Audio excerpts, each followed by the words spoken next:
અરવલ્લી જિલ્લાના મોડાસા ધનસુરા હાઈવે પર વધુ એક વખત ચાલુ ટ્રકમાં આગ લાગવાની ઘટના બની હોવાનું સામે આવ્યું છે કે જેમાં આજરોજ વહેલી સવારે સિક્કા ચોકડી પાસે એક ટ્રકમાંથી ધુમાડો નીકળતો જોવા મળ્યો હતો, જેને લઈ ડ્રાઈવરે સમય સૂચકતા વાપરીને તરત જ ટ્રકને રસ્તાની બાજુમાં ઊભી રાખી ડ્રાઈવર અને ક્લીનર બંને તાત્કાલિક ટ્રકમાંથી નીચે ઉતરી ગયા હતા।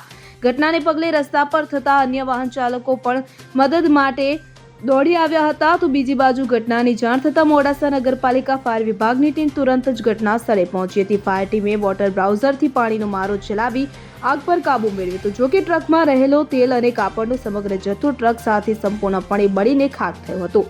નોંધનીય છે કે છેલ્લા કેટલાય સમયથી હાઈવે પર પસાર થતા નાના મોટા વાહનોમાં આગ લાગવાની ઘટનાઓમાં વધારો નોંધાયો છે। Bureau report CN24 news. હવે જુઓ દેશ દુનિયાની તમામ ખબરો તમારી આંગળીના ટેરવે।